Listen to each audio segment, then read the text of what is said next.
नमस्कार, आज तक 24/7 न्यूज में आपका स्वागत है और मैं हूं आपके साथ निकिता श्रीवास्तव। आइए रुक करते हैं आज की तमाम बड़ी खबरों का। वडनगर में हल्ला बोल संविधान बचाओ रैली में प्रदेश अध्यक्ष जीतू पटवारी और नेता प्रतिपक्ष उमंग सिंगार पहुंचे।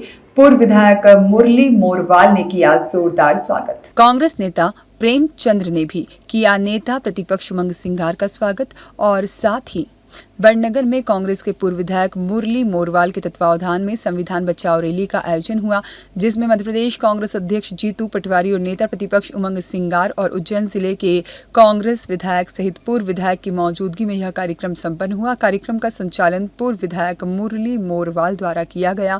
मुरली मोरवाल ने मंच से कहा कि अगर अधिकारियों में ताकत होती तो वह छुट्टी लेकर आए और फिर हमसे मुलाकात करें। वहीं नेता प्रतिपक्ष उमंग सिंगार ने भी सरकार को आड़े हाथ लेते हुए कहा कि सौरभ शर्मा कांड में जो सोने की ईंट मिली है उसको क्यों बचाने का काम कर रही है सरकार। साथ ही कहा कि वह डायरी जिसमें नेताओं के नाम लिखे हुए हैं आखिर क्यों बचाना चाह रही है सरकार। नेता प्रतिपक्ष उमंग सिंगार ने कहा कि यह डायरी में कई मंत्रियों के नाम शामिल है, इसलिए भाजपा उन्हें बचाना चाहती है। वहीं प्रदेश अध्यक्ष जीतू पटवारी ने कहा कि उज्जैन में नारायण टैक्स चल रहा है। कोई भी व्यक्ति जमीन या प्लॉट खरीदता है तो उसे पहले नारायण टैक्स देना पड़ता है। वहीं सरकार को आड़े हाथ लेते हुए जीतू पटवारी ने कहा कि भाजपा किसानों पर अन्याय कर रही है, किसानों को फसल का उचित दाम नहीं दे रही है। भाजपा के नेता राहुल गांधी का अपमान करते हैं और मजाक उड़ाते हैं और साथ ही जनगणना कानून लाना ही पड़ा। राहुल गांधी तो कह ही रहे थे कि जनगणना कानून को लाने के लिए। वहीं जीतू पटवारी ने कहा कि कांग्रेस डाक पोस्ट एक अभियान चला रही है जिसमें 2 करोड़ पोस्ट राहुल गांधी को धन्यवाद के रूप में प्रेषित किए जाएंगे। वहीं जीतू पटवारी ने पूर्व विधायक मुरली मोरवाल को कहा कि पहलवान भोला भंडारी है और वह तो टिकट इधर उधर करने के चक्कर में चुनाव हार गए, नहीं तो यह कांग्रेस के विधायक होते।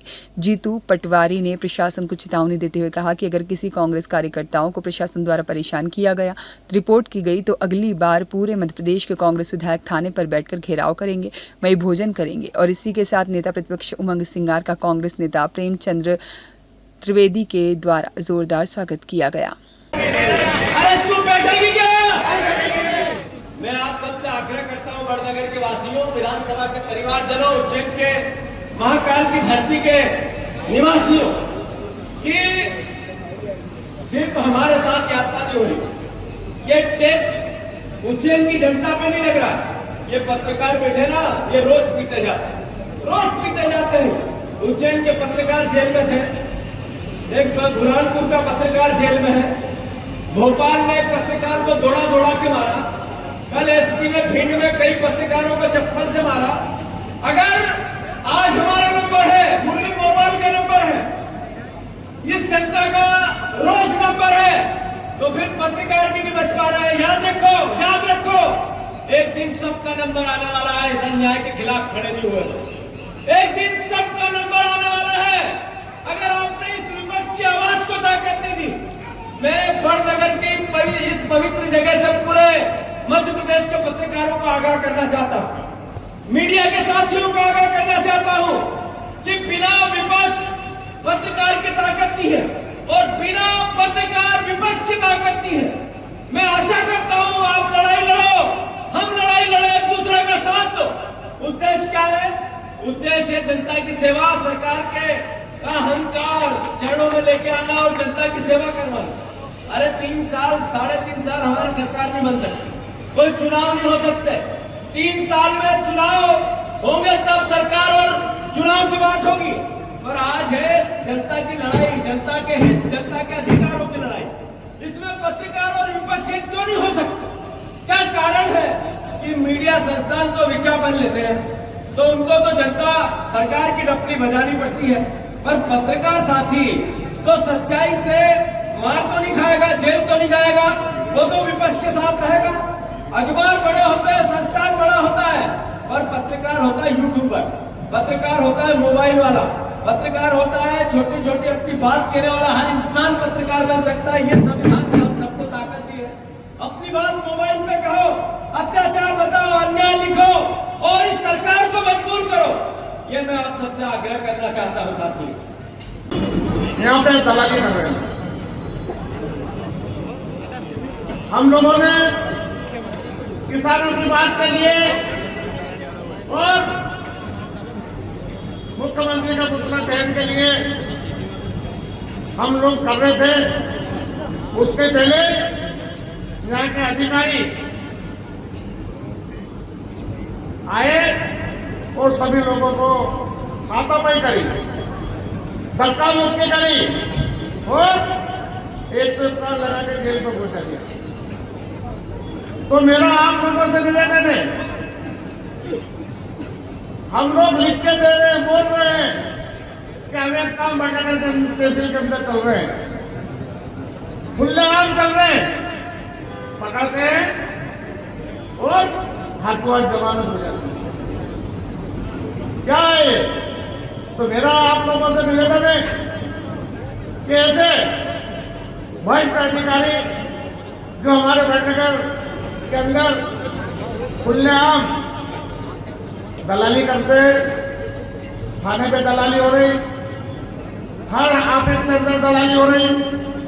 कांग्रेस की सरकार थी, हम भी विधायक थे, पर इस तरह की दलाली हमने भी देखी। खुलेआम कहते लाओ दे दो, कितने दे रहे हो, लाओ दे दो। तो मेरा निवेदन है कि भटनगर तहसील के बच्चों, उनका भविष्य, युवाओं का उनका भविष्य निकल रहा है। गांजा, चरस, दारू देख लीजिए आप, पाउडर खुलेआम बिक रहा, कोई पकड़ने वाला नहीं है, कोई सुनने वाला नहीं है। मेरा निवेदन है, हमने जीतू भैया को भी बताया, उमंग सिंगार जी को भी बताया, क्योंकि भटनगर की जो समस्या है, जब विधानसभा सत्र चलेगा तो उमंग भैया उनको विधानसभा के अंदर उठाएंगे और अधिकारियों को कंट्रोल कराएंगे। हम छोड़ने वाले नहीं है, हम छोड़ने वाले नहीं है। वो अधिकारी चिंता नहीं करे, 3 साल बाद फिर कांग्रेस की सरकार आएगी, फिर कहाँ जाओगे, कहाँ बचोगे, किसके पास जाओगे, कौन मंत्री आपका सपोर्ट करेगा, कौन मुख्यमंत्री आपका सपोर्ट करेगा। हमने अधिकारियों को बोला कि आप छुट्टी लेके आओ, छुट्टी पे जाओ और छुट्टी लेके आओ, अपनी ड्रेस उतार के आओ और फिर हमारे को तुम हाथापाई करो तो हम बताएंगे आपको कि हाथापाई क्या होती है।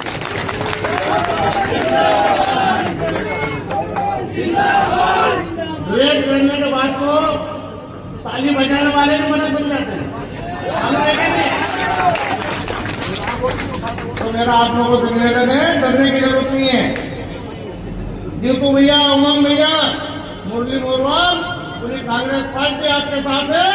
जहाँ आपका खून गिरेगा वहाँ हालत खराब कर देगा इनसे, ऐसे नहीं सकते हैं। तो मेरा निवेदन है, विकास तो हमने बहुत करा है, विकास करेंगे, ये विकास तो चलता रहेगा। और जो रामेश्वर बारोट के साथ संजय आचार्य की रिपोर्ट।